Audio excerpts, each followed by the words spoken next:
own homeland. Chinese deserve their own homeland. Africans their own homeland. White people. There's nothing racist about that. Who will replace us? Jews won't replace us! Who will replace us? Jews won't replace us! We are Everywhere! We are Everywhere! blood. Blood! Blood. Blood! Blood! What you just saw was a protest by a group of neo-Nazis out in Altamonte Springs. Now, unfortunately, me and Ted couldn't be there to conduct interviews or at least cover the protest. But there was a response. There was a counter-protest held by a group of individuals. There was Black Lives Matter Restoration Polk Inc., not affiliated with the national organization.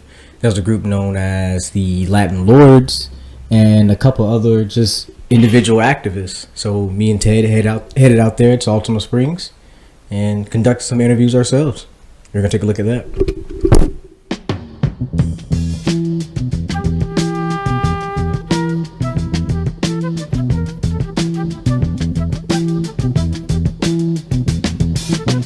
You will not be able to stay home, brother.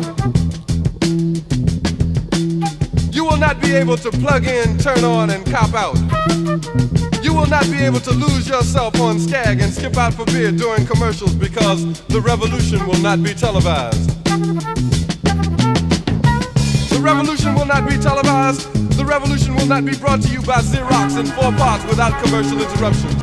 Marching, trying to show that they're like they represent Orlando or like they represent Florida. They don't. The revolution will not be televised. Grand Rising Free Thinkers. Again, this is the host of the TD9 podcast. My name is Ted Davis. As usual, my boy Jay is in the background doing his thing. Now today we have a very special guest. We have a Miss Amber. Yes. From all the way down here in Altamonte Springs, from Jacksonville. Yes, definitely. That's a long drive, sis. That's a long drive. It is. But please, let us know, what brings you out here today? What brings me out here today is to stand up against fascism, white supremacy, and Nazis. Okay. It's not tolerated here. We're not tolerating it anymore. And as everybody knows, Jacksonville just had a recent white supremacist shooting. Right. That cannot be tolerated anymore. All the way from the tip to down to the bottom, we cannot allow fascism and white supremacy to run amok in our state. Okay. So we have to stand united. Yes. As patriots, as people seeking the American dream, and most importantly as advocates for we the people. We have to come together. Most definitely, I agree with that. Most of the people from the city, y'all know that this is a part of Orlando. We out here for the counter protest to the neo-Nazi groups that was out here a few weeks ago. You know what I'm saying? We got BLM Restoration Polk out here. We got the Young Lords out here. We got a couple other young activists from up top in Jacksonville and all that good stuff. Here in a little bit, we actually gonna be chopping it up with some of them, you know what I'm saying, doing some real live podcasts. But as it stands right now, the family is out here screaming, no justice, no peace. They out here stressing how we gonna stand against the fascist USA and all of that good jazz. Here we are with a few activists from down in Miami. We have the Young Lords. Please introduce yourself. How you doing? My name is Lobo. I'm National Minister of Education out in Orlando. Okay. Out in Orlando, and we have Tanya Gonzalez. I'm co-chairwoman of the National for the Young Lords. Okay. Alongside Jose Chacha Jimenez. Okay. Can you tell me about the Young Lords? So the Young Lords it actually started in the 1960s, parallel to the Black Panthers. So our founder actually was a very good friend of Fred Hampton's, started everything, basically, long story short, Parallel has been fighting for equality, is an organization that is for all oppressed, all poor and oppressed people. So that's our main objective, is the self-determination of all poor and oppressed people. So that means government, that means Nazis, like what we're seeing out here. All of that hatred is a form of oppression and a form of intimidation to the people. So as Young Lords, what we do is we fight against that. We even do security detail for other nonprofits, just because it's getting so volatile these days here in Florida that I mean, the hateful Nazis are out, and they're out openly and publicly, which is even more appalling because our police are over here taking pictures of our tags when we're trying to spread love, not hate, but nothing's happening to these guys. So we need to start taking a stand, and this is a perfect opportunity for us to start uniting. We're uniting the tribes and starting to work together. Gotcha. What kind of effect do you think this type of protest will have? Do you think this would be more of an immediate effect, something that we have to keep doing over and over? What do you think? I think that we have to keep doing this over and over, and we need to also start challenging our government. Why aren't they doing something about it? Why do we have to do something about it? I mean, if we have to manage ourselves and manage our own safety and security, then why are they there? Other than unless there's a system in place that's rigged, that's put against us. And again, to continue to move the impoverished lower down the line.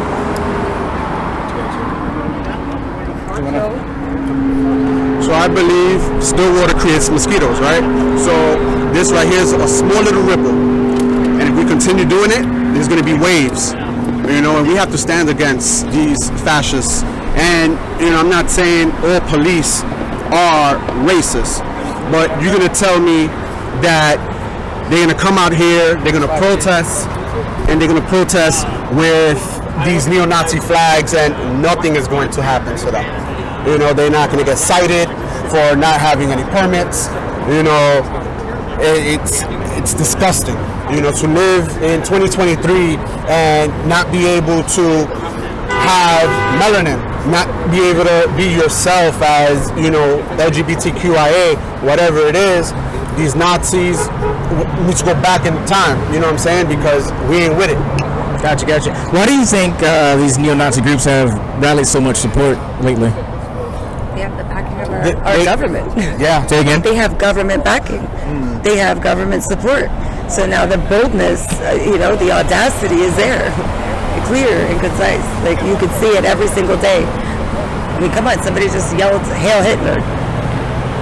That's not a normal thing. The only thing that they're not prepared for is that it's not the 1960s. And if we fought like hell back then, you could imagine that we're not going nowhere now. Yes, ma'am. Okay, what do you see as the next step moving forward? So the next step moving forward is continue to gather the masses. We need to gather all of our people. Our community members need to start standing up for themselves too, because this isn't something that we can do alone. We need to get more support. We need to start asking questions. We need to start challenging our government to be better for us, to be better representatives of our community. And our communities are multi-ethnic. Our communities are multiracial. Like, it's absurd to think that we can go back in time and it's going to work. We need to gather. We need to question. We need to lobby. There's no one angle to this. It has to be the buck stops here. We are not going to take it. And once everyone gets up and starts doing that, I guarantee you that they're going to go back into their caves where they came from. All right, so a question for the Minister of Education. Do you think it would be advantageous for us to start teaching the Constitution in school again, considering that we the people don't actually realize en masse that we are the government and these are duly elected officials? Yes, because what they're doing is making our youth believe that the government themselves, the people in these seats, right, have all the power, right. We have the power, right. We vote them in, right. And if everybody stands united and starts actually holding these people accountable, right, to their policies, their procedures, their laws, right, we could take back our government, right. And I'm not talking about starting a revolution and taking over government buildings, right. We've moved past that, right. What we need to do is educate ourselves, right. Educate the community, right. Go out to these rallies, right. Go to colleges, universities, and the parks, right, and let the people know, right. Teach them, right. You have the Israelites, right, that go out and do their teachings, right. Why is it that we can go out and let the youth know that they have the power to vote these people out. Right? They themselves can finish school. Right? They could be in these seats of power and change. Right? That's the reason why I became an educator. Right? To help the youth. Right? Because they're lost. You know, they let us. They have these curriculums where they tell you, well, you can't read this book. There's certain books on slavery that they want us to read, and the true history, we can't divulge that information to the youth. So I believe that us as a people need to come together and teach the youth. Right. Now, you know, I agree with that wholeheartedly. And pardon me if I call you Madam Chair a couple of times just because I'm old-fashioned. You know what I'm saying? But I was actually just speaking with a gentleman. He's the pastor of a church called the Friendship Missionary Baptist Church down in St. Pete. And one of the things that he was stressing was that being that they're not teaching us real history, that he wanted to take it upon himself to start teaching history. So now I believe every Wednesday night, starting about 6:30, 7 o'clock, they tend to do like some type of history education lesson. And like I know one thing, like if you just look at for example, the hip-hop culture. The hip-hop culture was like created, it was incepted between the Afro-Americans and the Afro-Latinos and Latinas coming together, and together we created what we call hip-hop. You know what I'm saying? And that was a beautiful thing when it happened. There are certain parts of that history, like you said, that hasn't been pushed on. More than that, we often get caught up on the presidential elections, you know what I'm saying? But then we miss the congressional, the elections for Congress, for the Senate and all of that stuff, which, and oftentimes these things follow just a measly 2 years after the presidential election. But the puppet masters, being the media, the mainstream media, they keep us all focused on this. Like, for example, you got a lot of people that hate Trump, or you got a lot of people that hate Obama. You got a lot of people that hate the Florida governor, DeSantis. But then a lot of us fail to realize that all they're really doing is pencil pushing. It's really the Congress and the Senate that's writing all of these bills. They're the ones that decide things when it comes to like how much you get for food stamps. They're the ones that decide what our children are eating in the cafeteria. You know what I'm saying? So I agree with you wholeheartedly. That is something that needs to be taught. You know. And another thing is, I'm honestly, it is a pleasure to have the young lords here, because like you mentioned when you brought up Fred Hampton earlier, that was one of my heroes growing up. And to see the things that he was capable of doing at such a young age, I can only imagine if he was still here today, where he and you guys, the levels that you guys could have reached together. So it is honestly a pleasure and a privilege to have you guys here with us. Thank you. Yes, ma'am. Yes, ma'am. And I just want to just touch on the education part real quick, which is you have to remember that when Hitler started taking over, right, and he had the Nazis, the first thing that he went after were the teachers, right, the books. Right. Why? Because our youth is our future. Right. Those are our future senators. Those are our future congressmen. Right. And our future leaders are not being educated on Black history. We can't even, as Latinos, the pride to have Sonia Sotomayor as a Supreme Court justice. Right. You know, the first Latina Supreme Court justice is a huge thing. My kids, if they were still in primary school, would not be able to learn that. Right. Learn about her. Right. Just as she's a lady, I mean, come on. Rosa Parks, she was just a lady that refused to give up her seat. That's what the book says now. How are we teaching? Right. But if you look at Germany has embraced what happened. Right. They embrace the ugly. They educate the ugly. And guess what? Right. They don't have people driving by saying Hail Hitler. They're disgusted by it. Correct. Because they're educated. Correct. So the attack on education is an attack on our youth. It's an attack on our community. Okay. And the only thing that we can do, keep fighting, get into the city council meetings, go to the Department of Education, go speak. Right. You know, ask questions. Right. Ask questions and take your rightful place. Right. Okay. And I agree with that wholeheartedly. So that should be our game plan then moving forward, to educate the youth, to educate the masses, and to I would hope that you would agree to actually reinstill a sense of American patriotism, right? Absolutely. Okay, most definitely. We love most this country. definitely. That's why we're trying to fix it.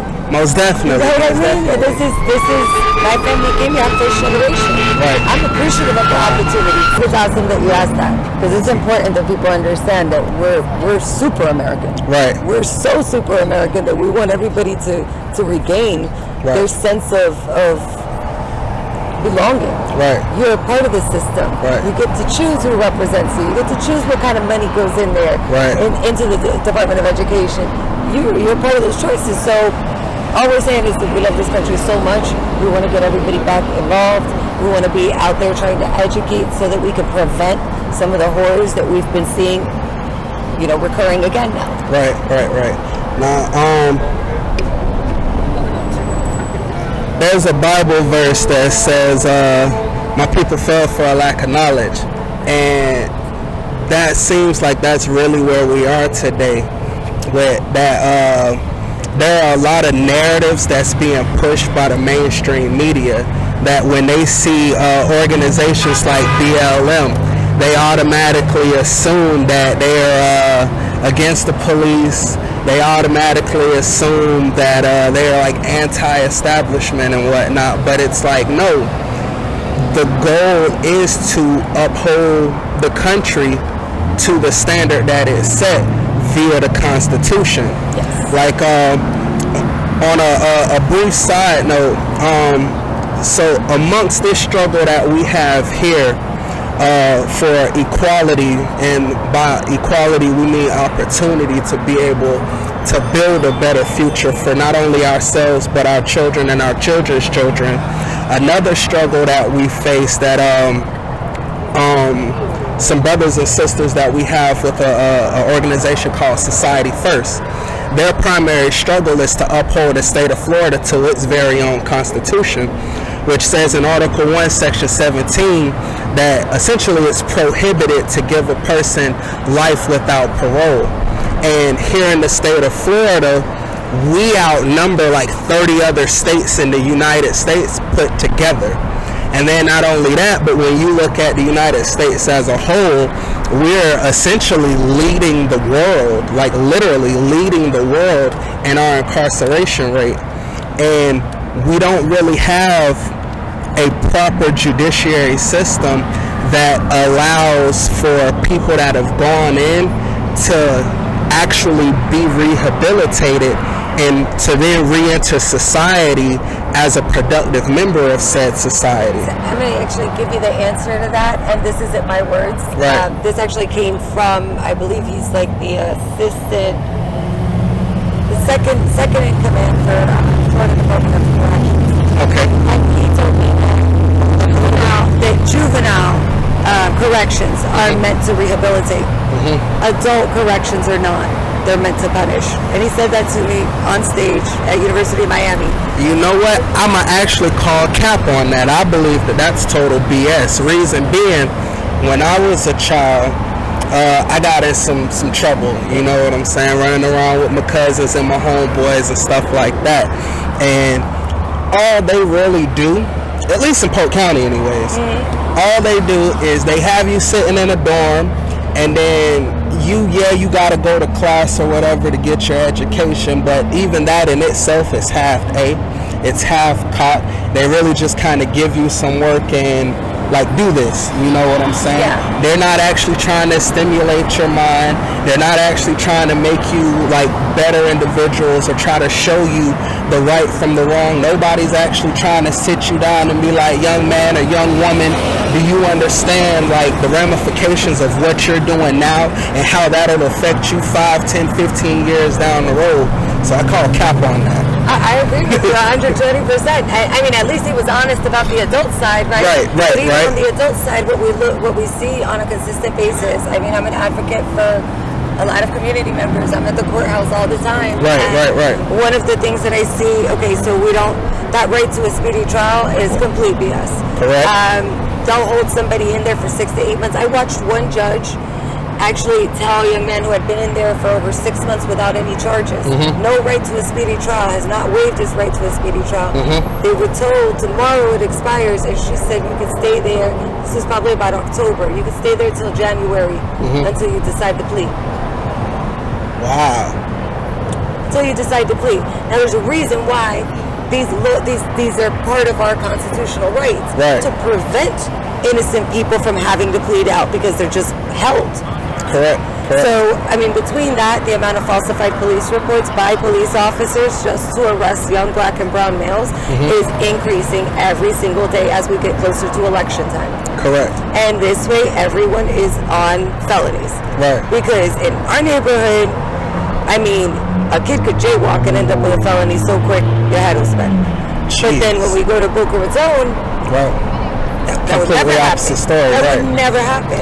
It's not the same type of punishment. It's not the same type of, what they're doing is they're actually looking for a reason, looking for anything. The school to prison pipeline is very real. Yeah, I agree with that. So, talking about the school to prison pipeline, I know earlier we were just talking about people that have already gained clemency or they've already gotten their rights back, people that were convicted felons, and yet it's still, you still have public servants that we call police officers that are still harassing these people or some people. They arrested. And after the arrests were made because they were trying to claim that there was some type of voter fraud, it was baseless. It was literally just an intimidation factor. And I mean, in one instance, the police officers that arrived even, they didn't understand why they were there. It was absurd. So, I mean, what we're seeing right now is a lot of voter intimidation.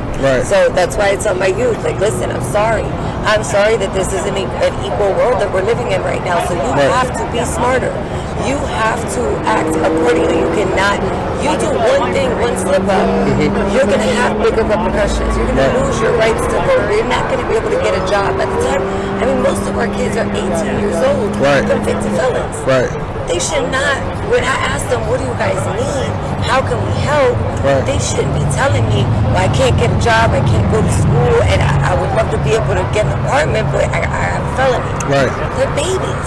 18 years old, they're babies. So then let me ask you, what do you think it is we can do in order to prevent the youth from getting these type of charges or these type of records in the first place? I mean, it seems like what truly needs to happen is like your Minister of Education mentioned earlier.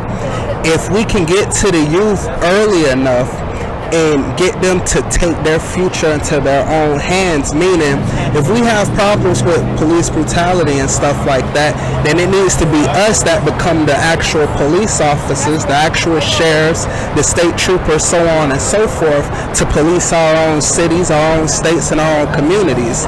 And to continue on from that, we look at stuff like we mentioned earlier, that we know that the people that really write these laws is our Senate and our Congress members and things of that nature.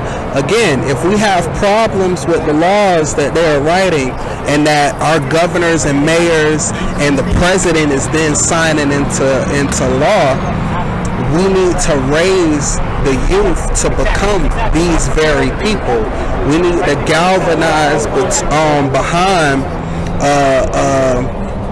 those who are the most hopeful and bright-eyed and ambitious amongst ourselves, and lift them up towards those positions, right? Absolutely. I mean, I also think that just keeping it very simple, we need to be outside. We need to be present. There needs to be, unk up the street saying, no, don't do that. Right, So we're not as present because we're busy. We're in the rat race. We're trying to figure out how to pay our electric bill. Our rents are double. Right. And this is all detrimental to this. Right. And then in the meanwhile, they're getting, whether they're being bullied or, something's going on and they're being mistreated at the school, or the school resource officer is giving them a bad name now and talking to the other officers. Yeah, follow that kid. He's a bad kid. Then we wonder why they drop out. Right. Because we are failing our youth. Right. And if we are more involved, if we start to come outside, and what we're doing right now is what we need to be doing on a daily basis, and then start getting some of our youth. Hey, listen, all right, we're going to do some homework. Now look, this is your right. There's a few spots in Miami that have great youth programs. Right. Those youths know how to go in and speak to the Department of Education. Do you want to shout any of them out? Well, I don't know if they want me to throw their Gotcha. without their permission. But yeah, like it's just there's tons of different organizations that are doing it. I know it's very public, like what Hawk's doing. He's educating the kids, and he's letting them know what their constitutional rights are. What are their rights? So when they're walking up the street and there's a stop and frisk, which is happening again, this is when we're going backwards. Right. Those kids will know. Put their hands up. Please do not touch me. I am a minor. These are my rights, and that's the game changer right there. Right. That's the game changer is our youth knowing the power that's in their hands, the power of the pen, the power of their voice. Most definitely. So that's what we're missing, I think. Most definitely. Well, it's been a pleasure talking out with you. Thank you so much. Absolutely. Thank you. Now, as you guys saw from the interviews, there's people who came from all over the state, from different walks of life, all the way to Altamonte Springs, to stand and preach a message of love for your fellow man, to preach a message of unity instead of division, to show the provocateurs that they are the true patriots by embracing the idea that America is a melting pot. So I really enjoyed getting out there, boots on the ground. So me and Ted plan to do more interviews like that in the future, and of course keep you updated with any current events, local, foreign and domestic. Thanks for tuning in.